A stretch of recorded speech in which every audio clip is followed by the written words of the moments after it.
100.1 FM gold tune করেছেন আপনি। আর 100.1 FM gold tune করে ঠিক এই সময়তে যেটা আমি, আপনি প্রত্যেকেই অপেক্ষায় থাকি, এমন একটা কোনো বিষয় নিয়ে কথা হবে আপনাদের সাথে, যে বিষয়টা নিয়ে আপনি বেশ কিছুদিন ধরে ভাবছেন। আর শুধু ভাবছেন নয়, আপনি ভাবছেন যে এটা থেকে প্রতিকার পাই কি করে?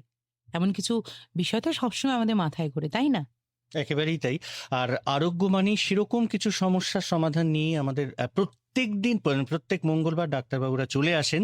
আজ কিন্তু আমাদের মধ্যে উপস্থিত হয়েছেন doctor Ajay Krishna Sarkar, physician, respiratory and critical care speciality. আসলে আমাদের শ্রোতাদের এবং আমাদের নানান রকম প্রশ্ন থাকে, কি বিষয় নিয়ে আজকে আমাদের শ্রোতারা আসবে প্রশ্ন করতে, সেটা একবার জানিয়ে দিই। একদমই তাই। আজকের আমাদের সাথে যিনি রয়েছেন তার থেকে আমরা যে বিষয়টা জানতে চাইবো সেই বিষয়টা বলে দিই যে সেই বিষয়টা যদি আমাদের জীবনে না থাকে, সত্যি, সত্যি ঘুম উড়ে যাবে। না, ঘুম উড়ে যাওয়ার কথা আজকের বলব না। আজকের যেটা বলব সেটা হচ্ছে সঠিক ঘুম এবং সুস্থ জীবন। আপনি সঠিকভাবে ঘুমোবেন কি ঘুমোবেন না, বা সঠিকভাবে আপনার ঘুমটা হচ্ছে না, কি প্রশ্ন রয়েছে? সেই সবকিছু প্রশ্ন কিন্তু আপনি করতে পারেন। করতে পারেন যে বিভিন্ন মাধ্যমগুলোর মধ্যে, সেই মাধ্যমগুলো হচ্ছে আমাদের আজকের ফেসবুকের 100.1 এফএম গোল্ডের যে পোস্টারটা পড়েছে আরোগ্য অনুষ্ঠানে, সেই পোস্টারে আপনি সরাসরি কমেন্ট সেকশনে কমেন্ট করতে পারেন। একদম, এটা তো ১ নম্বর। একদম। আমাদের হোয়াটসঅ্যাপ নাম্বার রয়েছে। WhatsApp number 9903059992। এই নাম্বারে আপনি কিন্তু সরাসরি করতে পারেন প্রশ্ন। একদম। নাম, লোকেশনটা লিখে দেবেন যদি মনে করেন। সেটা নিয়েও আপনি প্রশ্নে আসতে পারেন। আর যেগুলো পারেন, আর অবশ্যই আসতে পারেন। আজকে আমাদের যেহেতু ফেসবুক লাইভ যাচ্ছে, তাই সেই ফেসবুক লাইভের নিচে যে কমেন্ট সেকশন আছে সেখানেও কিন্তু আপনি আপনার প্রশ্ন নিয়ে আসতে পারেন। তবে এই যে মৌসুমি শুরুতেই বলল যে এই প্রশ্নগুলো না থাকলে আজ নয়, আপনার প্রত্যেক দিন মানে জীবনচর্চায় যে ঘুমটা সেটা উড়েই যাবে। সুতরাং ঘুম নিয়ে নানান রকম আমাদের চিন্তা, নানান বিষয় নিয়ে ভাবনা চিন্তাগুলো থাকে, সেগুলো নিয়ে আজকে আমরা ডাক্তারের কাছে যাব। ডক্টর অজয় কৃষ্ণ সরকার, আপনাকে আমাদের অনুষ্ঠানে অনেক অনেক স্বাগত। নমস্কার।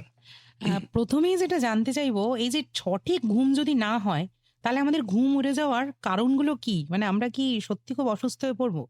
শরীরের সাথে ঘুমের কি সম্পর্ক? দেখুন, ঘুমটা আমাদের শরীরে ভীষণভাবে দরকার। কেননা আমাদের প্রত্যেক জিনিসেরই একটা ওয়্যার অ্যান্ড টিয়ার হয়। আমরা সারাদিন কাজ করলে শারীরিক, মানসিক ওয়্যার অ্যান্ড টিয়ার যেটা হয়, সেটা কিন্তু একটা রিপেয়ারমেন্ট সিস্টেম আমাদের বডিতে আর রয়েছে। সেই রিপেয়ারমেন্টটা চলে কিন্তু ঘুমের মধ্যে। যেরকম কোনো মাসল ইনজুরি হলে সেটা কিন্তু রিপেয়ার হয় ঘুমের মধ্যে। মানসিক যে আমাদের টেনশন হয়, স্ট্রেস হয় সারাদিনের কাজের মধ্যে, সেইগুলোকেও কিছুটা রিপেয়ার হয়, যাতে আমাদের ব্রেন সেলগুলো রেস্ট পায়। এবং আরেকটা, ঘুমের মধ্যে আমরা সারাদিনে নানা চিন্তা, নানা জিনিস যেটা অ্যাবজর্ভ করি, সেটা মেমোরাইজেশনটা হয় কিন্তু ঘুমের মধ্যে। এবং এই ঘুমের আমাদের প্রত্যেকেরই বিভিন্ন ফেজ আছে। এই ফেজের মধ্য দিয়ে ঘুম এর সাইকেল চলে। তো সেই সাইকেলের মধ্যে বিভিন্ন সময় বিভিন্ন কাজ শরীরের মধ্যে হতে থাকে, ফিজিওলজিক্যাল চেঞ্জ। এবং এটা ভীষণভাবে প্রয়োজন। এটা যদি ডিপ্রাইভড হয়, আমরা নানা রোগের মধ্য দিয়ে যেতে পারি। সেগুলো আমরা নিশ্চয়ই এক এক করে আসব। কিন্তু আমাদের প্রত্যেকেরই একটা ঘুম দরকার ভীষণভাবে, এই ওয়্যার অ্যান্ড টিয়ারটাকে কারেক্ট করার জন্য। সেক্ষেত্রে মানে প্রাথমিকভাবে যেটা প্রশ্ন উঠে আসে আমাদের শ্রোতাদের তরফ থেকে এবং আমাদের তরফ থেকে তো অবশ্যই, সেটা হচ্ছে দিনে কতটা সময় আমাদের ঘুমানো জরুরি, বা তার কম হলে কি হবে, বা তার বেশি হলেই বা কি হবে? এটা সাধারণত আমরা বলে থাকি 7 থেকে 9 ঘন্টা ঘুমানো দরকার। কিন্তু এই দরকারটা ফিক্স নয়। যেরকম প্রফেশন অনুযায়ী ঘুম একটু ভ্যারি করে এবং বয়স অনুযায়ী ভ্যারি করে। যত বয়স বাড়ে তত ঘুমের দরকারটা একটু কমে আসে। ইয়ং যারা, তাদের জন্য 7 থেকে 9 ঘন্টা, বাচ্চাদের আরও বেশি, 10 ঘন্টা, একদম ইনফ্যান্ট বা নিওনেট যারা, সেই জন্য মোটামুটি অন অ্যান অ্যাভারেজ আমরা 7 ঘন্টা যদি ঘুমোতে পারি, তাহলে এই প্রসেসটা, যেটা রিপেয়ারিং প্রসেস চলে সেইটা, এবং অনেক কিছু হরমোনাল, ইমিউনোলজিক্যাল নানা প্রসেস চলে, সেইগুলো কিন্তু পুরো মাত্রায় হয়ে যায়। এবং তবে আবার অনেকে শিডিউল করে নেয়, যেরকম আমি 5 ঘন্টার বেশি ঘুমোই না। আমার 5 ঘন্টায় কিন্তু আমার কোনো ক্লান্তি নেই সারাদিন। আমি এটাকে বছরের পর বছর করে প্র্যাকটিস করে নিয়েছি। আচ্ছা। সেই জন্য কিন্তু আমি লোককে বলবো না যে 5 ঘন্টা ঘুমোন, পারলে 7 আওয়ার্স ইজ বেস্ট। এইটাই প্রশ্ন আপনার কাছে রাখতে চাইছিলাম যে অনেকেই দেখা যায় যে খুব অল্প ঘুমিয়েও একেবারে পরের দিন ফুল এনার্জেটিক থাকে। আবার অনেক ক্ষেত্রে দেখা যায় ফুল স্লিপ তারা কমপ্লিট করলো। তারপরে বা হয়তো অনেক সময় বেশিই ঘুমালো। তারপরেও দেখা যায় সকালে উঠে সেই এনার্জিটা তারা পায় না। এটা কেন হয়? হ্যাঁ, এইটার ঘুমটা কিন্তু আমি 7 ঘন্টা শুয়ে রইলাম, 9 ঘন্টা শুয়ে রইলাম, আমি ঘুমোলাম তা নয়। আমাকে শুতে যাওয়ার পরে স্লিপ লেটেন্সি বলে, যে আমি ঘুমিয়ে পড়ব। হুম। সেই ঘুমিয়ে পড়াটা কিন্তু সাধারণত 10 থেকে 20 মিনিটের মধ্যে হতে হবে। যদি না হয় সেইখানে স্লিপ লেটেন্সিটা ডিলেইড হচ্ছে, মানে ঘুমোতে পারছে না সে। এইখানে এটা একটা প্রবলেম। তারপরে ঘুম এফিসিয়েন্সি আমরা বলি, মানে ঘুমটা সলিড ঘুম, যেটা ডিপ স্লিপে চলে যাওয়া, সেইটা একটা পার্সেন্টেজ সাধারণত 80% হওয়া উচিত টোটাল স্লিপের। সেটা যদি হয়, সে 80% যদি তার পুরো স্লিপের ধরুন 7 ঘন্টার মধ্যে থাকে, তাহলে কিন্তু তার স্লিপটা খুব ভালো হলো। হুম। এবার ধরুন কেউ যদি 9 ঘন্টা ঘুমিয়ে 50% স্লিপ এফিসিয়েন্সি হলো, তার কিন্তু ঘুম হলো না পুরো মাত্রায়। সে বাকি সময়টা কিন্তু তার স্লিপ লেটেন্সি পিরিয়ডেই চলে গেল, ঘুমোতেই পারলো না, এপাশ ওপাশ করছে, নানা জিনিস মাথার মধ্যে ঘুরছে। এই স্লিপ লেটেন্সিটা, এটা একটা ডিফেক্ট। এই এই এই জায়গাটাকে কারেক্ট করার জন্য আমাদের প্রসেস আছে। আবার স্লিপ এফিসিয়েন্সিটা বাড়ানো, যেটা ডিপ স্লিপ। হুম। আমাদের স্লিপ সাইকেল থাকে, যেরকম এনআরইএম আরইএম আমরা বলি। এনআরইএম স্লিপটা প্রথম দিকে চলে, তারপরে আরইএম স্লিপ। এইভাবে একজন লোকের মিনিমাম 3 থেকে 4টে সাইকেল হয়, আর প্রত্যেকটা সাইকেলের আরইএমটা শর্ট পিরিয়ড। ধরুন আমরা একটা সাইকেল 1.5 আওয়ার্স হলে তার 10 to 20 মিনিটস আরইএম হয়, বাকিটা এনআরইএম।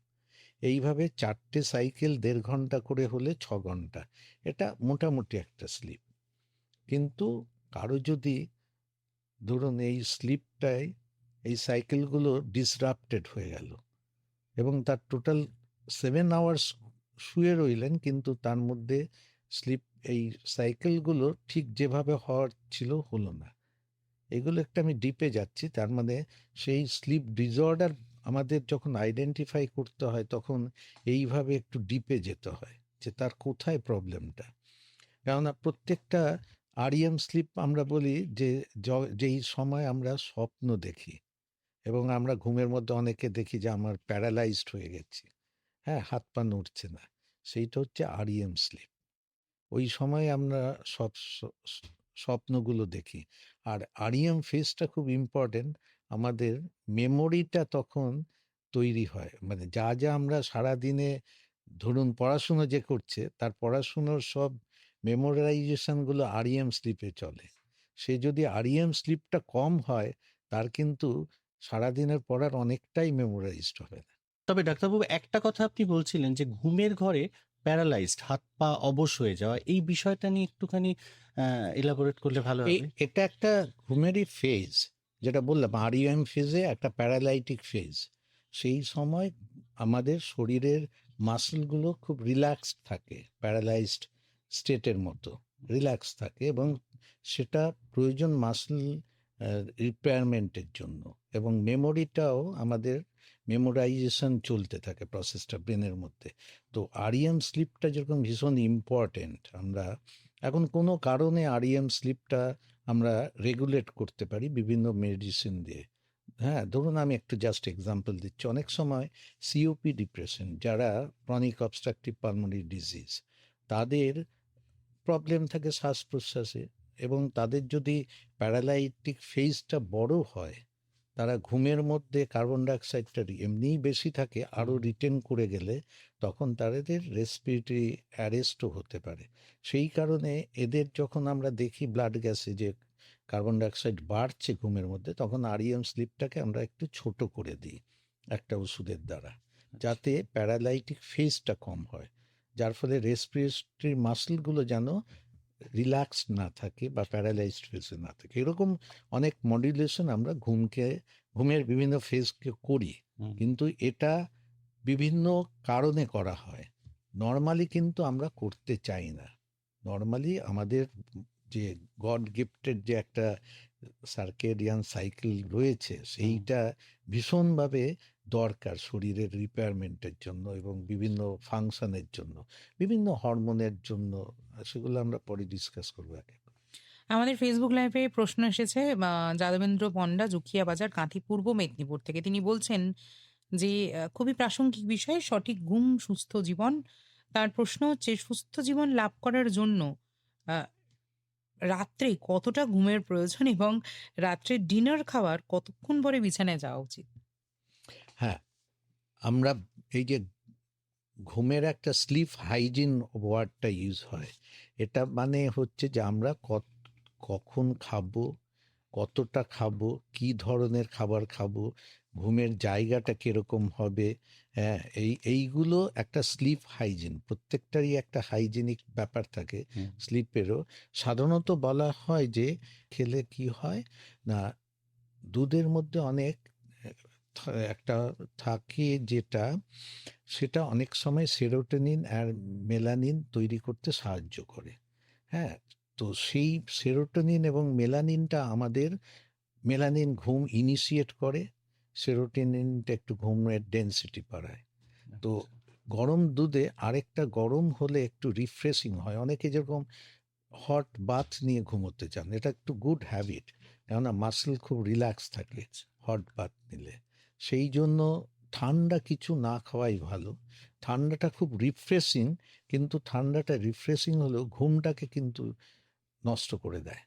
সেই জন্য ঘুমের আগে, আর উনি যে প্রশ্নটা করেছিলেন, আমি বলবো বিশেষ করে ঘন্টা 3 আগে হেভি মিল, হালকা খাবার খেলে 1 ঘন্টা আগে। আর টিভি দেখা বা কোনো কিছু ওই ব্লু লাইটে কিছু না করাই ভালো ঘুমের, সেটা ঘুম ডিস্টার্ব করে। আপনি এক্ষুনি বলছিলেন যে অ্যালকোহল বা কোনো ক্যাফেন জাতীয় খাবার থেকে বিরত থাকতে হবে ঘুমের আগে, কিন্তু অনেক ক্ষেত্রে তো শোনা যায় যারা রেগুলার বেসিসে বা হয়তো কখনো সখনো অ্যালকোহল কনজিউম করেন, যে অ্যালকোহল বা কোনো নেশার জিনিস ঘুম তাড়াতাড়ি আসতে সাহায্য করে।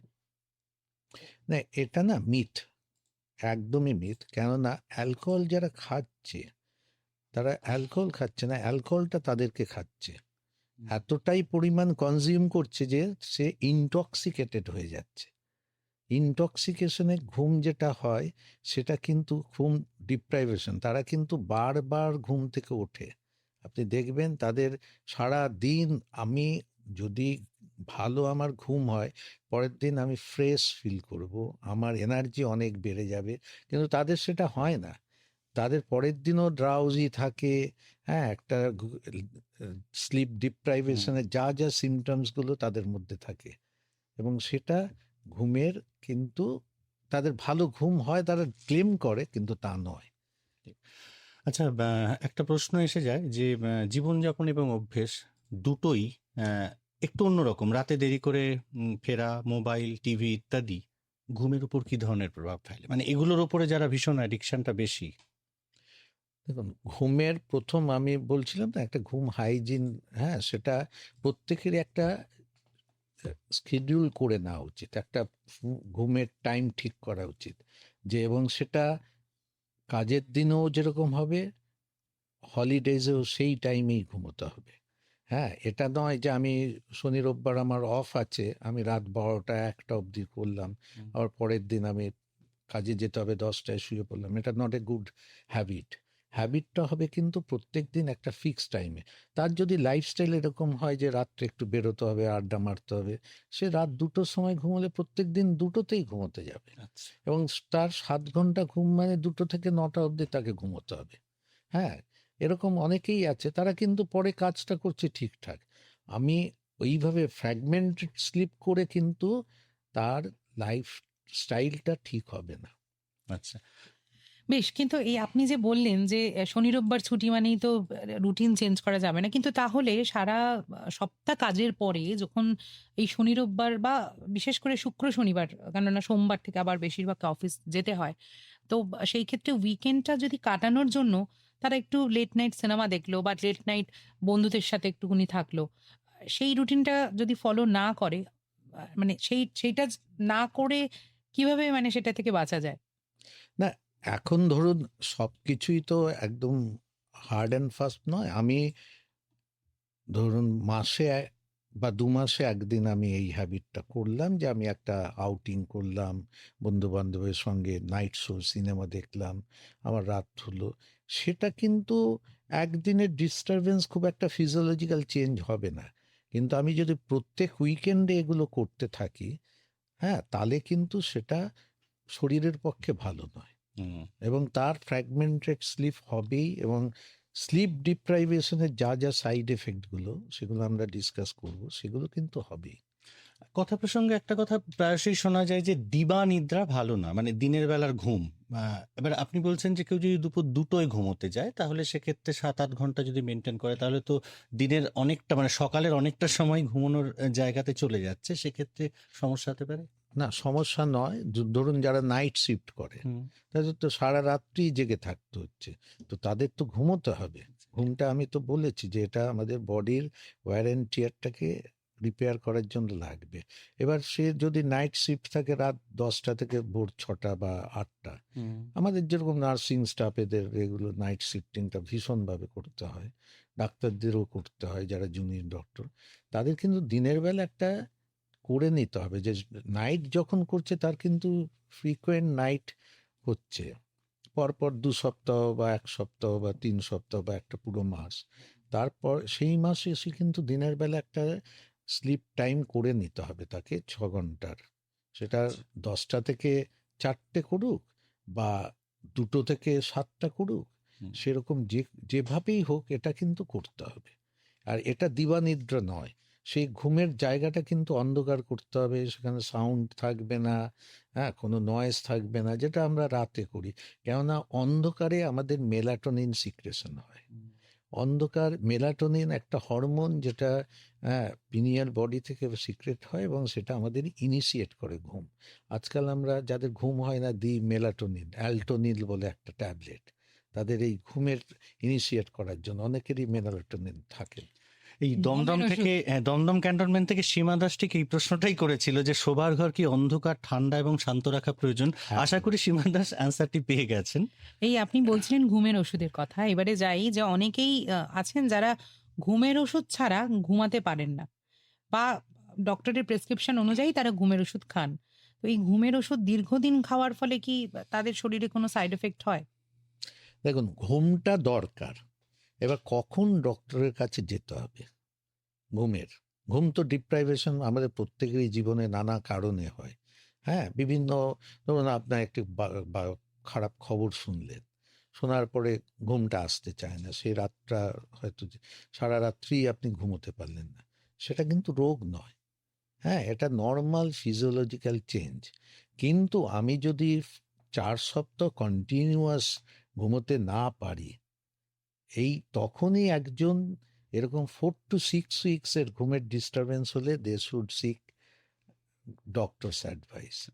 এবং সেই মোমেন্টে এবার আমরা যেটা দেখি যে এর ঘুমোতে পারছে না, মানে এর ঘুমের আমরা বললাম যে স্লিপ লেটেন্সিটা, ঘুমোতে মানে ঘুম ইনিশিয়েশন হচ্ছে না, তাহলে সেগুলো কিন্তু মেডিসিন দিয়ে শুরু করতে হয়।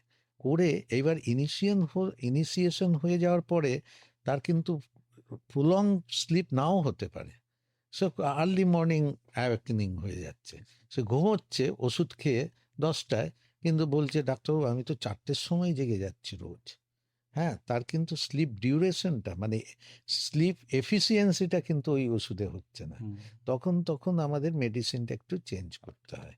এইভাবে স্লিপেরই বিভিন্ন স্টেজ আছে, তো সেই স্টেজের উপর আমরা এইবার যে ঘুমোতে পারে না, যার ইনিশিয়েশনের প্রবলেম আছে বিভিন্ন কারণে হয়, তার যদি সেটা প্রবলেম হয়, সারা জীবন তাকে একটা করে ট্যাবলেট খেলে যেটা ইনিশিয়েট করবে, সে ডিপেন্ডেন্সি হয়ে গেল।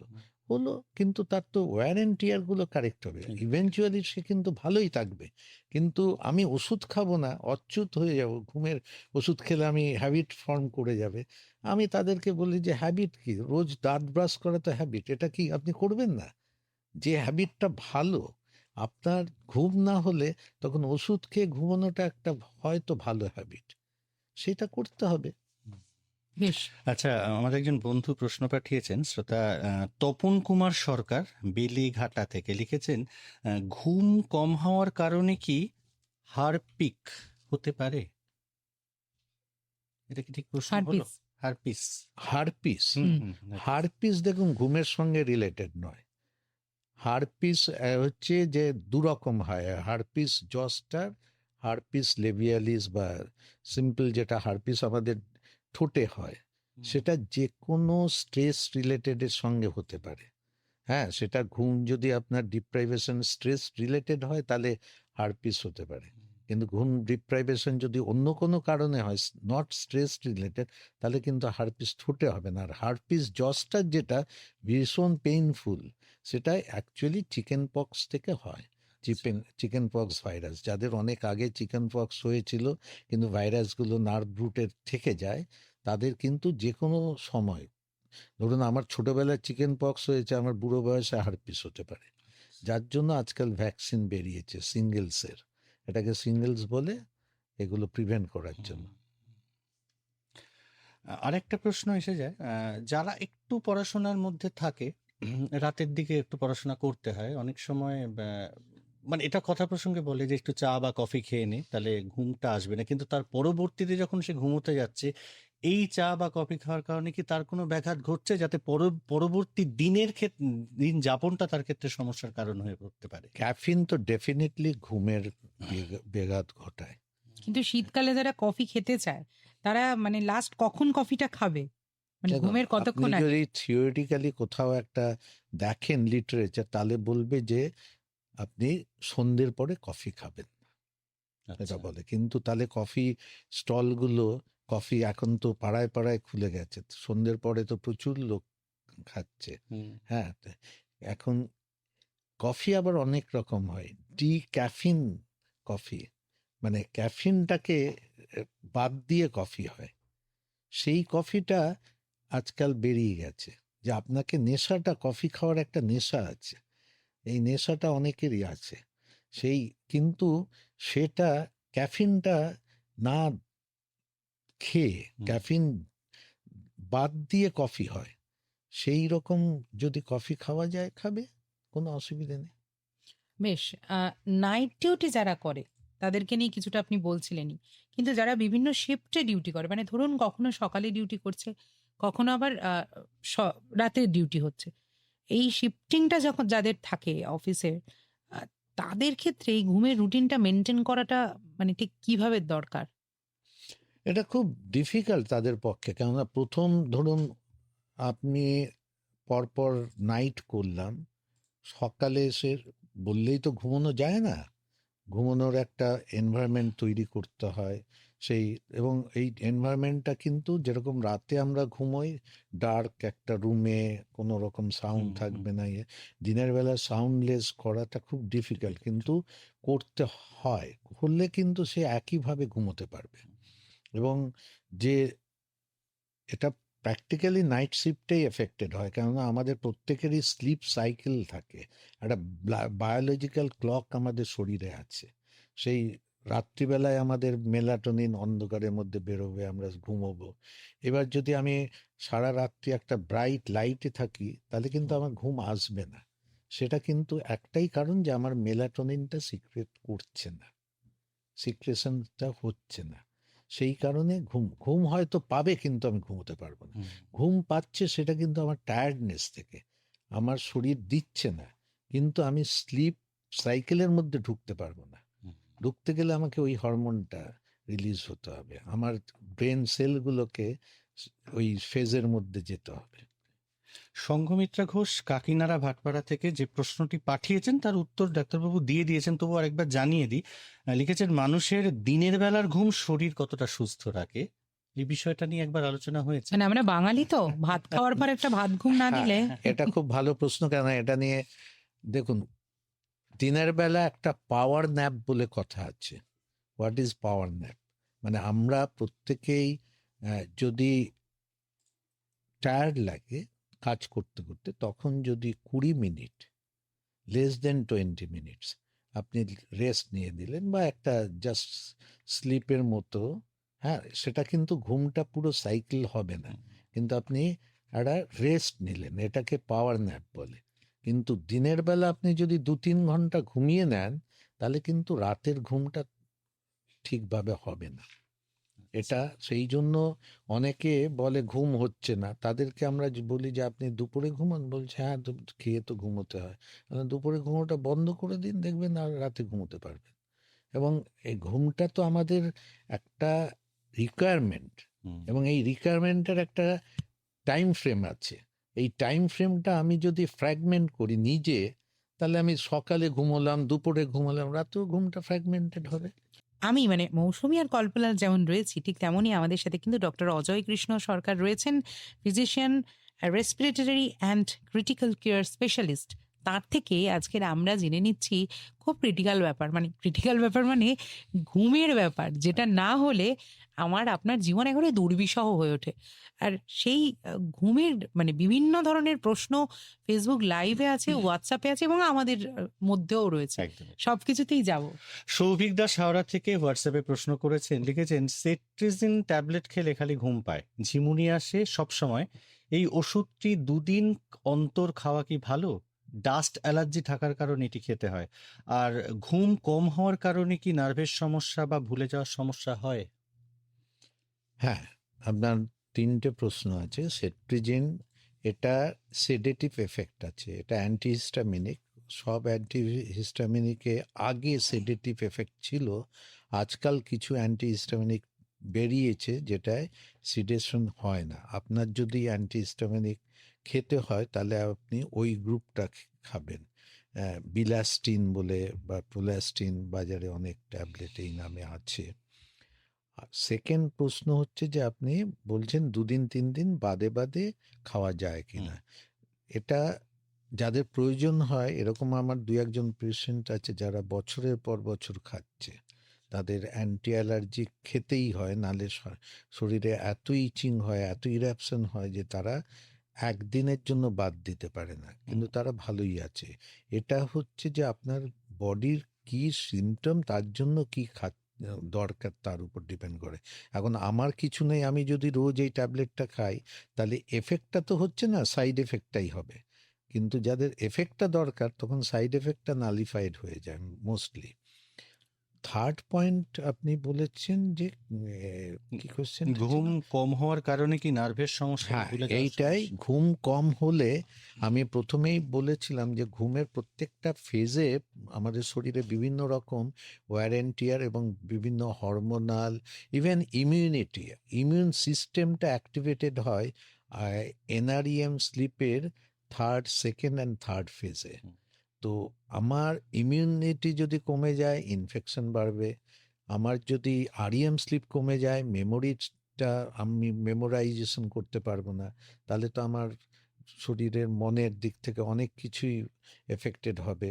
সেই জন্য আর ঘুমে বিভিন্ন হরমোনও সিক্রেশনস হয়, তার মধ্যে যেরকম কর্টিজল হলে, কর্টিজল ফ্র্যাগমেন্টেড স্লিপের মধ্যে কর্টিজল বেড়ে যেতে পারে, তখন ডায়াবেটিস হতে পারে, ইনসুলিন রেজিস্ট্যান্ট হতে পারে ঘুমের মধ্যে, যার জন্য ডায়াবেটিস, ঘুম যদি যাদের হয় না তাদের ডায়াবেটিস পোরলি কন্ট্রোলড হয়। এইগুলো প্রত্যেকটাই কিন্তু রিলেটেড। বেশ, আমাদের কাছে আরো একটা প্রশ্ন রয়েছে, সেটা হচ্ছে আমাদেরই প্রশ্ন আর কি বলা যায়, যে অনিদ্রা বা যেটাকে বলা হয় ইনসোমনিয়া। ইনসোমেনিয়া এবং স্লিপ অ্যাপনিয়া, দুটোর পার্থক্য কি? ইনসোমনিয়া মানে সে ঘুমোতেই পারছে না, তার ঘুম ইনিশিয়েশনও হচ্ছে না, ঘুম পারসিস্টও করছে না, বা হ্যাঁ, স্লিপ লেটেন্সিটাও প্রলংড, স্লিপ এফিসিয়েন্সিটাও শর্টেন্ড হয়ে যাচ্ছে, ইনসমনিয়া, একদম ঘুমোতেই পারছেন না। আর স্লিপ অ্যাপনিয়া হচ্ছে সে ঘুমোচ্ছে কিন্তু ঘুমটা ফ্র্যাগমেন্টেড, বারে বারে জেগে যাচ্ছে অবস্ট্রাকশনের জন্য, বা বারে বারে জেগে যাচ্ছে হাইপক্সিয়ার জন্য, বা বারে বারে জেগে যাচ্ছে কেননা ব্রেন সেলটা ঘুমোচ্ছে না। আমি আগেই বলেছি তাদের যদি ইজি করা হয় দেখা যায় যে, এবং এদের অনেকের আবার রেস্টলেস লেগ হয়, হাত পা প্রচণ্ড চালাতে থাকে, এবং এদের পাশে কেউ ঘুমোতে পারে না। হ্যাঁ, স্লিপ অ্যাপনিয়া যাদের থাকে অনেকের। তো এই দুটো টোটালি ডিফারেন্ট। ইনসোমনিয়ার ট্রিটমেন্ট হচ্ছে যে কেন ইনসোমনিয়া হচ্ছে, ফার্স্ট আইডেন্টিফাই করা।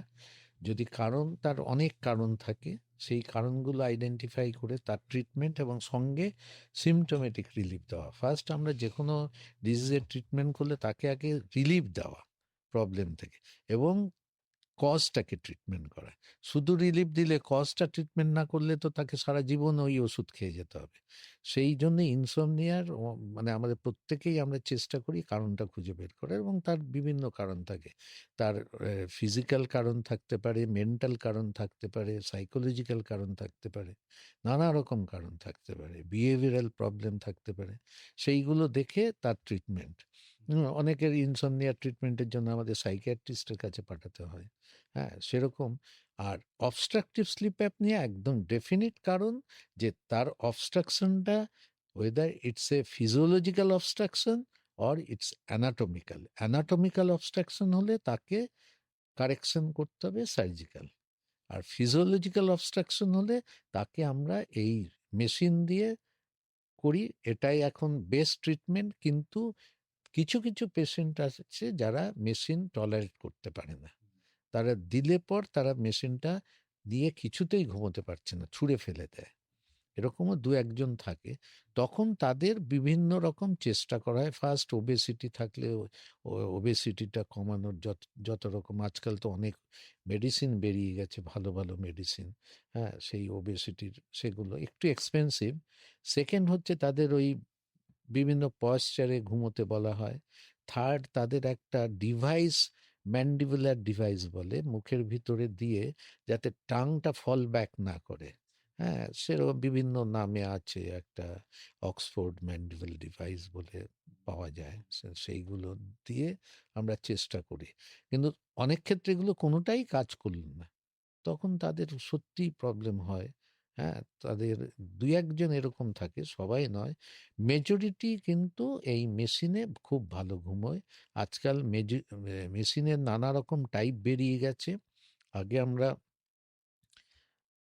কন্টিনিউয়াস পজিটিভ এয়ারওয়ে প্রেসার দিতাম, সিপ্যাপ।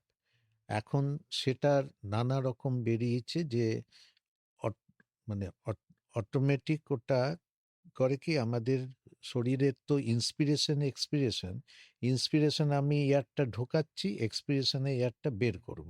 এবার একটা যদি কনস্ট্যান্ট প্রেসার থাকে, তাহলে তো এক্সপিরেশনে আমার এয়ারটা বেরোতে গিয়ে প্রবলেম হবে। এইটাকে অ্যাভয়েড করার জন্য এখন মেশিনটা অ্যাডজাস্ট করে আমার ফেজটাকে, ইন্সপিরেশন আর এক্সপিরেশন। যখন ইন্সপিরেশন ফেজ, ও প্রেসারটা দিচ্ছে, এক্সপিরেশন ফেজে ও প্রেসারটাকে রিলিজ করে দিচ্ছে, কমিয়ে দিচ্ছে, যার ফলে কোনো ইন্টারাকশন হয় না। এইরকম মেশিনও আজকাল বেরিয়ে গেছে, এবং সেগুলো একটু এক্সপেন্সিভ, কিন্তু তাতে পেশেন্টরা খুব ভালো টলারেট করে। বেশ। আচ্ছা, একজন বন্ধু লিখেছেন এই বিষয়টা নিয়ে যে স্লিপ অ্যাপনিয়া যে কি সিপিএপি কাজ করে, মানে বিষয়টা কি বোঝা গেল? মানে উনি এরকমই প্রশ্ন সিপিএপি না, এই সিপ্যাপ, করেছেন। সিপিএপি, হ্যাঁ, হ্যাঁ, হ্যাঁ। Continuous positive CPAP, hmm. CPAP, continuous positive airway pressure. Hmm. হ্যাঁ, এইটাই মেন ট্রিটমেন্ট। কিন্তু এটারই আমি বললাম যে এটাতে একটা কন্টিনিউয়াস, ধরুন 8 থেকে 20 প্রেসার, 25 আচ্ছা। প্রেসার দেওয়া যায় হুম। মেশিনটায়। এইবার আমি ম্যানুয়াল হয়, অটোমেটিক হয়। ম্যানুয়ালটা আপনি ফিট করে দিলেন 8 সেন্টিমিটার, ও কনস্ট্যান্ট 8 সেন্টিমিটার দিয়ে আচ্ছা, যাবে। আচ্ছা, আর আচ্ছা। অটোমেটিকটা আমাদের শরীরের সব কিছু ফেজ, তো যেরকম ব্লাড প্রেশার ভ্যারি করে, রেসপিরেশনের সব ফেজগুলো ভ্যারি করে, হুম। ওটা অ্যাডজাস্ট করে প্রেশারটাকে। ও মনিটর করছে যে আমার এটাকে অবস্ট্রাকশনটাকে রিলিজ করার জন্য আমাকে 10 দিতে হবে, ও 10 দিল, হুম। পরের বার দেখলো যে না একে 10 নয় আরো কম দিলেই হবে, ও কিন্তু প্রেশারটা কমিয়ে দিতে পারে। হ্যাঁ, অটোমেটিক। হ্যাঁ, সেইটাই এখন আমরা বেশি ইউজ করি, সিপ্যাপটা অতটা করি না। হ্যাঁ। ওই মৃত্যুঞ্জয় দে কসবা থেকে এই প্রশ্নটা করেছিলেন এবং তিনি এর সাথে আরেকটা কথাও বলছেন আমি গত 10 বছর ব্যবহার করছি। এটা কি ঠিক আছে, মানে করা যায়? 10 বছর ব্যবহার করছেন উনি, মানে সেটা জিজ্ঞাসা করেছেন। করছেন। হ্যাঁ, নিশ্চয়ই আপনার প্রয়োজন হচ্ছে, আপনার দরকার, আপনি ব্যবহার 10 বছর কেন, আপনি সারা জীবনও লাগতে পারে। কিন্তু দেখা গেছে যে অবস্ট্রাকটিভ স্লিপ অ্যাপনিয়ায় মেশিনটা রেগুলার যারা প্রত্যেক দিন, সাধারণত আমরা বলি যে সপ্তাহে অ্যাটলিস্ট 6 দিন ইউজ করবেন, হুম। অ্যাটলিস্ট। কিন্তু যত বেশি ইউজ করবেন তত ভালো। 2 থেকে 3 বছর পরে তাদের কিন্তু এই প্রবলেমটা অনেকটাই কারেক্টেড হয়ে যায়, এবং তখন আমরা বলি যে আপনি মেশিনটা একটু বন্ধ করে দেখুন আপনার কোনো অসুবিধা হচ্ছে কিনা। অনেক সময় সেটা কিন্তু উইথড্র করা যায়। ফেসবুক লাইভে বেশ কিছু প্রশ্ন রয়েছে, তার মধ্যে কবিতা নেগি তিনি বলছেন আমি বিছানায় পড়তেই মানে ঘুমিয়ে পড়ি, নিমিষে ঘুম চলে আসে রাতে, এটা কি কোনো স্লিপ ডিসঅর্ডার? না, স্লিপ লেটেন্সির, হ্যাঁ, যে ঘুমিয়ে পড়াটা অনেকেরই সুইচ অন অফের মতো। হ্যাঁ, সুইচ অন করলে জেগে গেল, সুইচ অফ করলে ঘুমিয়ে পড়লো, হুম। সেরকম টাইপের। এটা কিন্তু রোগ নয়, এটা আপনার, আমি বলবো ইউ আর ফরচুনেট। হ্যাঁ, আপনি এই যে শরীরের ক্লান্তি, মনে হয় আপনার অনেক ক্লান্তি থাকে, বা শরীরের সেই রকম সিস্টেমটাকে তৈরি করে নিয়েছেন, এটা কিন্তু রোগ নয়। এরপরে আমাদের আরো বেশ কিছু প্রশ্ন রয়েছে, সেই প্রশ্নগুলোতেও আমরা যাব। আমাদের ফেসবুক লাইভে যে প্রশ্নগুলো আছে তার মধ্যে বিধান মল্লিক আসানসোল থেকে তিনি বলছেন দিনে 2 ঘন্টা, রাতে 5 ঘন্টা, এইভাবে ঘুমালে কি চলবে? টোটাল 8 ঘন্টা। দিনের ঘুমটা 2 ঘন্টা করবেন না, আমি বলেছি পাওয়ার ন্যাপ সাধারণত ম্যাক্সিমাম 30 মিনিটস, হ্যাঁ, নিতে পারেন। কিন্তু রাতে 5 ঘন্টাটাকে আরেকটু বাড়ানো উচিত, 7 ঘন্টা করলে ভালো। আপনার বয়স যদি 50-এর নিচে থাকে 7 ঘন্টা করবেন, 50-এর উপরে হলে আর একটু কমানো যায়। হ্যাঁ, এবং 70-80 বছর হলে আপনি 7 ঘন্টা ঘুমোতে পারবেন না, অটোমেটিক ওটা কমে যাবে। আচ্ছা, শরীর চর্চা মানে রাতে অনেকেই পরামর্শ দেন যে আফটার ডিনার কিছু যোগ অভ্যাস বা যোগ ব্যায়াম নাকি ঘুমের জন্য খুব ভালো, মানে এটা আপনি কি মনে করেন বিষয়টা না, কি ঠিক? একদমই নয়। ব্যায়াম করতে হলে অ্যাটলিস্ট 3-4 ঘন্টা আগে। হ্যাঁ, যদি একটা ফ্রি হ্যান্ড 2-একটা এক্সারসাইজ আমি বলবো তাও নয়, একটু ওয়াকিং করতে পারেন, একটা ছোট খাওয়ার পরে, হ্যাঁ, 10 মিনিট 15 মিনিট হেঁটে আচ্ছা, নিলেন আচ্ছা। ঘরের মধ্যে, সেটুকু অ্যালাউড। কিন্তু বাথ নেওয়া যায় এবং সেটা খুব ভালো। একটু যদি শাওয়ার গিজার থাকে, গরম জলে শাওয়ার নিয়ে আপনি ঘুমোতে যান, সুবীর সেটা সব চট্টোপাধ্যায়, থেকে রিফ্রেশিং। ঠিক। হুম। সুবীর চট্টোপাধ্যায় আমাদের ফেসবুক লাইভে প্রশ্ন করছেন, বলছে আমি বিছানায় পড়ার সাথে সাথেই ঘুমিয়ে পড়ি, যেমনটা আগের লিসনার বললেন, তারপর ঠিক 4 ঘন্টা ঘুমোই, এটা কি ঠিক আছে? 4 ঘন্টাটা একটু কম, কিন্তু আপনার যদি সলিড 4 ঘন্টা ঘুম হয় এবং পরের দিকে কখনোই টায়ার্ড ফিল না করেন, আপনার কি যা জব করছেন তার পারফরমেন্সটা কোনোভাবেই যদি হ্যাম্পার না হয়, তাহলে এটা আপনার শরীর নিয়ে নিয়েছে অ্যাডজাস্ট করে। আমি প্রথমেই বলে নিয়েছিলাম আমি কিন্তু 5 ঘন্টা ঘুমোই, হুম। আমি তার বেশি সুযোগই পাই না ঘুমোতে। হ্যাঁ, এবং আজ আমি প্রায় 30 বছর এভাবেই চালিয়ে যাচ্ছি। আচ্ছা। হ্যাঁ, ঠিক আছে আমার। আর রীতা ব্যানার্জি তিনি বলছেন আমার স্বামী 70 বছর বয়স, মাঝে মধ্যে স্বপ্ন দেখে চেঁচিয়ে ওঠে, হাত পা ছুটতে থাকে, ভয়ের স্বপ্ন দেখেন। এইটাই বললাম যে আরইএম স্লিপে এটা হয়, হুম। স্বপ্ন দেখা হয়, এবং স্বপ্নের সময় এই বিভিন্ন রকম আওয়াজও হতে পারে, হাত পা ছোড়ার চেষ্টা করবেন কিন্তু দেখবেন আপনি পারছেন না, এরকম হয়তো আপনি ভয় পেয়ে দৌড়ানোর চেষ্টা করছেন কিন্তু আপনি দৌড়তে হুম। পারছেন না, এই ফিলিংটা হয়। ঠিক, এগুলো প্যারালাইজড স্লিপ ফেজে, মানে আমাদের সেই আরইএম স্লিপে। বিখ্যাত সেই বাংলা সিনেমার হ্যাঁ, কথা খুব মনে সিনেমা, পড়ে যাচ্ছে, হ্যাঁ, যেখানে উত্তম কুমার গোল গোল বলে চিৎকার করে উঠছেন ধন্ডিমের সেই একটা সিন। তো লাথি মেরে দিল। লাথি মেরে লাথি দিলেন মেরে দিয়েছে, ওনার হ্যাঁ, স্ত্রীকে। হ্যাঁ। তো এইরকমই আপনাদেরও যদি কোনো রকম প্রশ্ন থাকে, সেইটা আমাদেরকে করতে পারেন বিভিন্ন মাধ্যমগুলো হচ্ছে 9903059992 এই মাধ্যমে হোয়াটসঅ্যাপ বা টেক্সট মেসেজ করতে পারেন, আর আমাদের ফেসবুক লাইভে মানে 100.1 FM গোল্ডের যে পেজ রয়েছে সেখানে, এবং আকাশবাণী কলকাতার যে পেজ রয়েছে, এই দুটো পেজ থেকেও কিন্তু সরাসরি আসতে পারেন। আমাদের সাথে রয়েছেন ডক্টর অজয় কৃষ্ণ সরকার। একদম। আর আমারও এক পরিচিতর একটা সমস্যা, সেটা হচ্ছে যে ঘুমোতে যায় খুব তাড়াতাড়ি, ওই 10টার মধ্যেই ঘুমিয়ে যায়, কারণ ডিনারটা খুব তাড়াতাড়ি সেরে ফেলে। কিন্তু প্রবলেম যেটা হয় সেটা আমাকে পার্সোনালি বলেছিল যে 2-3 ঘন্টা পরেই ঘুমটা ভেঙে যাচ্ছে, তারপরে আর ঘুমটা আসছে না। মানে সেক্ষেত্রে কি করবে? মানে কোনো কি তারপরে স্লিপিং পিলস বা এই ধরনের কিছু? এই যে আমি বললাম স্লিপিং পিল দু রকম হয়। হ্যাঁ। একটা আমরা স্লিপ লেটেন্সি মানে স্লিপ ইনিশিয়েশনটাকে এক্সাজারেট করে, তাড়াতাড়ি ঘুমিয়ে পড়তে সাহায্য করে। আরেকটা হচ্ছে স্লিপ এফিসিয়েন্সি মানে স্লিপটাকে অনেকক্ষণ ধরে রাখার। এইবার দু রকম ট্যাবলেট, দু রকম ফাংশন। ইনার প্রবলেম হচ্ছে স্লিপ এফিসিয়েন্সিতে, ঘুমিয়ে পড়ছেন তাড়াতাড়ি কিন্তু ঘুমটা ভেঙে যাচ্ছে, তাড়াতাড়ি ভেঙে হ্যাঁ যাচ্ছে। ভেঙে যাচ্ছে এবং সেটা আর আসতে চাইছে না পরে। তো এদেরকে সাধারণত একটু মেডিকেশনসে রাখতে হবে যাতে স্লিপ এফিসিয়েন্সিটা প্রলংড হয়, এবং একটু দেখতে হবে যে অন্য কোনো কারণ কিছু আছে কিনা। হ্যাঁ, অনেক সময় ঘুম ভেঙে যাওয়ার ফিজিক্যাল কিছু কারণ থাকতে পারে, সেইগুলো আছে কিনা দেখা। সেগুলো যদি না থাকে তাহলে আমার মনে হয় একটু মেডিকেশনস দিয়ে দেখা ভালো। আচ্ছা, ঘুম কম হলে আলাদা করে কি কোনো এই মেডিটেশন ছাড়া আর কোনো পরীক্ষা বা টেস্ট কিছু করানো যেতে পারে কি, যাতে মনে হতে পারে এই কারণে ঘুম হচ্ছে না, তার জন্য প্রপার মেডিসিন দেওয়া দরকার? হ্যাঁ, এই যে অনেকের দেখবেন ঘুম মানে মেন্টাল বিভিন্ন রকম প্রবলেম থাকে, অ্যাংজাইটি, ডিপ্রেশন, তারপরে নানা রকম হ্যালুসিনেশন, এইগুলো বিভিন্ন রকম থাকে। এইগুলো সাইকিয়াট্রিক মেন প্রবলেম, যে সাইকোসিস নানা রকম, সেগুলো আছে কিনা দেখে নেওয়া। তারপরে তার কারণ থাকতে পারে যে তার কিছু নয়, এনভায়রনমেন্টাল প্রবলেম, সে জব রিলেটেড, তার অকুপেশন রিলেটেড, তার এনভায়রনমেন্ট, তার বাড়ির অ্যাটমসফিয়ার নানা রকম থাকতে পারে।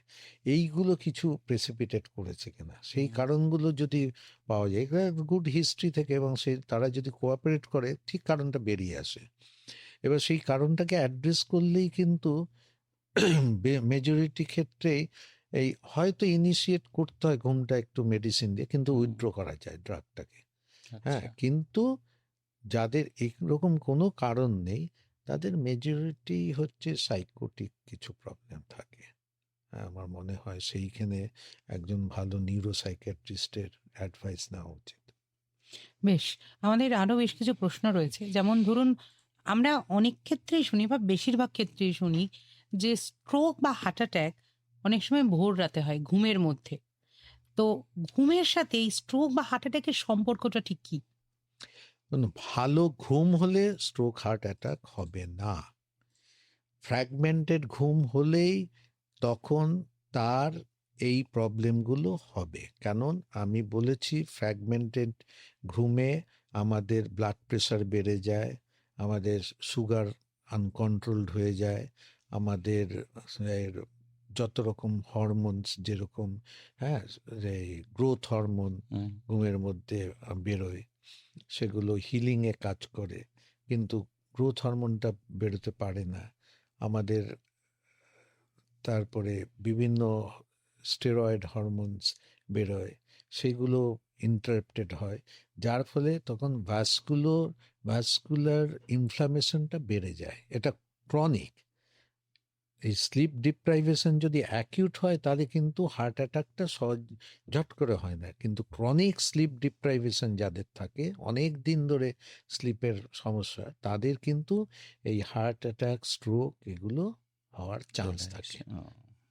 বেশ, আচ্ছা, মৃত্যুঞ্জয় দে কসবা থেকে একটা প্রশ্ন করেছে। মানে ওই প্রশ্নটাই যে রাত্রি 10টার পরে টিএমটি মেশিনে 10-15 মিনিট হাঁটা কি ভালো না খারাপ? মানে মেশিনে ওয়াকিং নিয়ে বলেছিলেন, মেশিনে সেই কথা উনি জিজ্ঞাসা করছেন। ওয়াকারে ট্রেডমিলটা কখনোই ভালো নয়। ট্রেডমিলটা আপনি একটা প্রেসারের এগেনস্টে হাঁটছেন, আপনার কিন্তু হাঁটুর 12টা বাজবে। হ্যাঁ, হাঁটুর জন্য ট্রেডমিল কখনোই নয়। আচ্ছা। এবার আপনি প্লেন ইয়েতে হাঁটুন, আপনার ট্রেডমিলে হাঁটার, আমরা ট্রেডমিল করি কারণ ওটা আমাদের, ধরুন আমরা যখন ইসিজি করি, ট্রেডমিল করি যে আমাদের ওয়ার্কলোডটা বাড়ানোর জন্য। আপনি তো ঘুমোনোটা, ওয়ার্কলোড বাড়িয়ে ঘুমটা ইন্টারাপ্টেড হবে। ওয়ার্কলোডটা কমিয়ে আপনি একটা টায়ার্ডনেস আনতে চান যেখানে আপনার ঘুম ইনিশিয়েট করবে, সেখানে কিন্তু ট্রেডমিল কখনোই অ্যাডভাইসেবল নয়। মালদা থেকে সুব্রত চৌধুরী লিখছেন যে আমি রাতে ঘুমানোর পর প্রতিদিনই রাতে বাথরুমে যাওয়ার জন্য একবার উঠতে হয় আর ঘুম ভেঙে যায়, তারপরে আবার ঘুমিয়েও পড়ি, এটা কি নর্মাল? হ্যাঁ, এটা একদম নর্মাল যদি একবার হয়। এটা যদি 2 থেকে 3 বার হয় তাহলে আপনার দেখতে হবে যে কেন দুবার উঠতে হচ্ছে। কেননা তার মানে আপনার কিছু ইউরিনারি সিস্টেমে প্রবলেম আছে। নকচিউরিয়া বলে। নকচিউরিয়া মানে আমরা রাত্রিবেলা যদি ফ্রিকোয়েন্ট ইউরিন পাস করি সেটাকে নকচিউরিয়া বলা হয়। সেই নকচিউরিয়ার বিভিন্ন কারণ থাকে, সেই কারণগুলো আছে কিনা দেখতে হবে। কিন্তু একটা ভেরি মাচ ফিজিওলজিক্যাল, আর ফিজিওলজিক্যাল তো অ্যাবনর্মাল নয়। আচ্ছা। অনেকে বলে মিউজিক থেরাপি বিভিন্ন রোগকে সারিয়ে দেয়, তেমনি যাদের ঘুম আসতে অসুবিধা হয় বা ঘুমাতে একটু কোনো কারণে ডিস্ট্রাকশন হয়, তাদের পছন্দের মিউজিক শোনা, গান শোনা বা কোনো যন্ত্রের মূর্ছনা ঘুম আসতে কি সত্যি সাহায্য করে? মানে আমি বলতে চাইছি, যারা ঘুমাতে অসুবিধা ফেস করছেন তাদের ক্ষেত্রে কি মিউজিক একটা আহ, দিক হতে পারে? হ্যাঁ, নিশ্চয়ই। মিউজিকটা কিন্তু ওই কানে লাগিয়ে নয়। হুম। মিউজিকটা এনভায়রনমেন্টে খুব লো ফ্রিকোয়েন্সিতে, কোনো বাজ খুব থাকবে না, খুব সুদিং মিউজিক, ঘরের টেম্পারেচারটা খুব সুদিং হবে, লাইটটা থাকবে না, এই জায়গায় নিশ্চয়ই ঘুম ইনিশিয়েট করে। এবার মিউজিকটা কি মিউজিক হবে, এগুলো সাধারণত বলে যে যেগুলো দেখা যায় যে কোনো ইনস্ট্রুমেন্টাল মিউজিক, হুম। হ্যাঁ, কোনো রকম ওই ভোকাল নয়। হ্যাঁ, এইটা করলে ঘুমটা ইনিশিয়েট করে। আরেকটা অনেকে করেন ঘুমের মধ্যে ওই ব্রিদিং এক্সারসাইজ, হ্যাঁ, ডিপ ইন্সপিরেশন, হ্যাঁ। Holding and expiration. এটা 4-7-8 একটা ফর্মুলা আছে।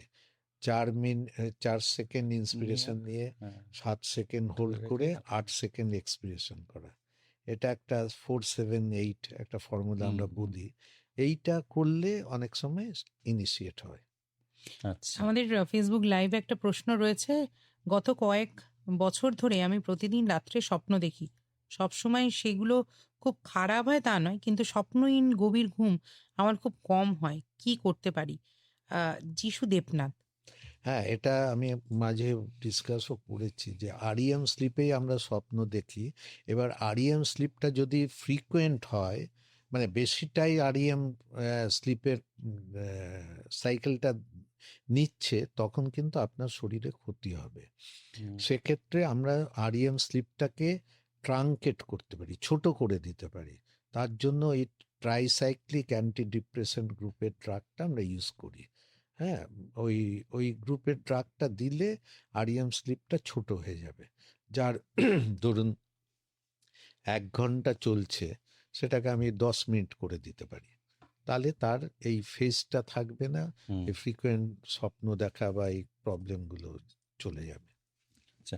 আর যারা রেগুলার নাইট ডিউটি করে প্রত্যেক দিন, আপনি তো একটা বলছেন যে শিফটিং হলে হয়তো দিনের একটা নির্দিষ্ট সময় ওই 6 ঘন্টা কি 7 ঘন্টা ঘুমিয়ে নেওয়া ভালো, কিন্তু প্রত্যেক দিন যাদের নাইট ডিউটি থাকে তাহলে দিনের যে অ্যাটমসফিয়ারটা দরকার ঘুমানো সেটা পাচ্ছে না, তাহলে সেক্ষেত্রে শরীরের কতটা ক্ষতি হতে পারে? মানে ধরুন আপনি বললেন যে এরকম, আমরাও জানি যে ঘরটা পুরো অন্ধকার রাখতেই হবে, মানে দিনে যদি আমাদের ঘুমানোর ওই টাইমটা কভার করতে হয়, মানে যেহেতু রাতে ঘুমানোর টাইম পাচ্ছি না, কিন্তু সেই পরিবেশটা না পেলে ঘুমটা তো প্রপার হচ্ছে না, সেক্ষেত্রে কতটা শরীরের জন্য হানিকর ওটা? তাদেরকে একটা আমার সাজেশন আছে যে আপনার নাইট শিফটের মধ্যে নিজেকে একটু কাস্টমাইজ করে নিতে হবে। কিরকম, ধরুন আপনি আমাদের 8 ঘন্টা বা 10 ঘন্টা নাইট শিফট থাকলে তার মধ্যে কাজের পরিমাণটা কিন্তু এরকম। ইউনিফর্ম থাকে না। এইবার আপনি কাজটাকে এমনভাবে করে নিলেন যে আপনি প্রথম দিকে আপনার 80% কাজ করে নিলেন, করে নিয়ে আপনি যে ঘরে থাকছেন বা যেই অ্যাটমসফিয়ার, সেখানে লাইটটাকে ডিম করে দিন। ডিম করে সেখানের কোনো সাউন্ড না, কেননা আমাদের পারপাস হচ্ছে যে আমাদের মেলাটোনিন সিক্রেশনটা যেন মেনটেন করে। এই যে বায়োলজিক্যাল ক্লকটা, শরীরের যে এই বায়োলজিক্যাল ক্লক যেটা গড গিফটেড আমাদের, এই জিনিসটা যেন কোনোভাবেই হ্যাম্পার না হয়, এবং সেটা নিউরো হরমোনাল। এই হরমোনটা হচ্ছে মেলানিন। এবার এটাকে আমি যদি ধরুন আমি 10টা থেকে 2টো অবধির সব কাজ করে নিলাম ব্রাইট লাইটে, তারপরে আমি ডিম করে দিলাম, আমি সব কিছু দেখে নিলাম, আমার মনিটরিংটা যেরকম আমাদের আইটিউতে হয়, মনিটরিংটা রেখে মনিটরিংয়ের সাউন্ডগুলোকে একটু কম করে একজনকে বলা হলো যে তুই মনিটরগুলোকে দেখ, আমি একটু স্লিপ ইয়েতে যাচ্ছি। আমার ওই সময় রেস্ট নিলে আমার মেলাটোনিনটা সিক্রেশন হলো আমার ক্লকটাকে মেনটেন করে গেল, তাহলে কিন্তু আমার শরীরের ক্ষতিটা কম হবে। বেশ, আমাদের সময় জানান দিচ্ছে যে সময় খুব বেশি আর নেই, আস্তে আস্তে আমাদের শেষের দিকে আমরা চলে এসেছি। তাই বলবো যে একদম ডিপ স্লিপ বা একদম গভীরভাবে ঘুমানোর জন্য আমাদের এখনকার লাইফস্টাইলে কি কি মডিফিকেশন দরকার এবং সুস্থ থাকার জন্য? না, স্লিপটাকে আমাদের দেখে নিতে হবে প্রত্যেকে। এটা তো আমি আমার এক ধরনের কাজকর্ম, আপনার এক ধরনের, অন্যদের আরেক। প্রত্যেকেই জানবেন যে তাদের কিন্তু মিনিমাম 7 ঘন্টা স্লিপ লাগবে, 6 থেকে 7 ঘন্টা, এবং সেই স্লিপটা কোনোভাবেই যেন ডিসরাপ্টেড না হয়, এবং সেটা তার ঠিক করে নিতে হবে যে আমি কটায় ঘুমোতে যাব। সাধারণত একটা ফিক্স টাইম মোটামুটি ফিক্স করে নেওয়া, মানে ঘড়ি ধরে নয় যে আমি রোজ 10টা থেকে 11টার মধ্যে শুতে যাব, বা রোজ 1টা থেকে 2টোর মধ্যে শুতে যাব, এই যার যেরকম প্যাটার্ন করে নিয়ে এইবার তারপরে কিন্তু সেই স্লিপ হাইজিনটাকে মেনটেন করতে হবে। ঘরটা যেন ঠান্ডা থাকে, খুব গরম না হয়, চেঁচামেচি না হয়, আলো না থাকে, এবং আমার স্লিপটা ডিসরাপ্টেড হলে তার জন্য যা যা করা উচিত সেগুলো করে আমি 6 ঘন্টা যদি ঘুমোতে পারি, তাহলে আমার কিন্তু সারাদিনের কাজের মধ্যে তার কোনো এফেক্ট পড়বে না। কোনো এই খাওয়া দাওয়া বিশেষ হ্যাঁ, রয়েছে এটার খাওয়া জন্য? দাওয়া এবার আমি ফুড হ্যাবিটটাকে অনেকটাই আগে, আমি জাস্ট খেয়েই শুয়ে পড়লাম, হ্যাঁ, বা খেয়েই আমি এক্সারসাইজ করে নিলাম, বা এক্সারসাইজ করেই খেলাম শুয়ে পড়লাম, এটা কখনোই করবেন না। এটা এক্সারসাইজ করলে 3-4 ঘন্টা আগে করুন, খেলে হেভি মিল হলে 3 ঘন্টা আগে করুন, লাইট মিল চলবে ঘন্টাখানিকের মধ্যে। সাধারণত প্রোটিন এবং মিল্ক খেলে হট মিল্কটা খাবেন, খুব গরম নয়, হালকা গরম, উষ্ণ গরম যাকে উষ্ণ বলে। গরম। আর চা কফি এটা অ্যাভয়েড করবেন, অ্যালকোহলটা অ্যাভয়েড করতে আমরা সাজেস্ট করি, এবং এটা ঠিক নয় যে অ্যালকোহল খেলে ঘুম আসে, কখনোই নয়। আর আমি স্মোক বলবো করা তো যে নয়, হ্যাঁ, স্মোকিংও নয় রাতে, মানে ঘুমানোর আগে, এটা তো একেবারেই এটা না, যারা স্মোক করে তারা ঘুমোতে পারবে না। তাদের ওই একটা স্মোক না করলে তাদের ওই স্মোকিং থেকে ব্রেন সেলগুলো এমন স্টিমুলেটেড হয়ে যায় যে স্লিপ ইনিশিয়েশনটা হয়। ওটা আমি বলবো একদম স্মোকিংটা না করাই ভালো, কিন্তু ঘুমের সঙ্গে এটা আবার আরেকটা চ্যাপ্টার। একদম। বেশ, আমাদের হোয়াটসঅ্যাপে একটা প্রশ্ন ছিল নাক ডাকা নিয়ে। আমাদের প্রশ্ন করেছিলেন রবীন মণ্ডল। তাকে বলে দিই যে আমাদের ফেসবুক লাইভটা তো রেকর্ডেড থাকে, আপনি দেখে নিলে আমাদের নাক ডাকা সংক্রান্ত বহু প্রশ্ন নিয়ে আলোচনা হয়েছে ডাক্তারবাবুর সাথে, সেগুলো আপনি একটু চেক করে নিন। সময় আর আমাদের কাছে একদম নেই। ডক্টর অজয় কৃষ্ণ সরকার আমাদের সাথে এতক্ষণ ছিলেন, physician, respiratory and critical care specialist. তার থেকে ঘুমের খুঁটিনাটি জেনে নিয়েছি, মানে ঠিকঠাক ঘুমাবো এবং সুস্থ থাকবো কিভাবে, সবকিছু জেনে নিয়েছি আমি, আপনি, প্রত্যেকেই। তাই আজকের মতো বিদায় নিচ্ছি আরোগ্য অনুষ্ঠান থেকে। মৌসুমী কল্পলাল ছিলাম এতক্ষণ আপনাদের সাথে। ঠিক 10টা মিনিট পর, মানে 11টা বেজে 10 মিনিটে দুনিয়া.com নিয়ে ফিরছি আবারও। আমরা কথা হচ্ছে আপনাদের সাথে দুনিয়া.com-এ। আপাতত শুভরাত্রি, ডাক্তারবাবুকেও নমস্কার জানাই। নমস্কার, খুব ভালো থাকুন, আমাদের সঙ্গে সব থাকবেন। শ্রোতাকে নমস্কার।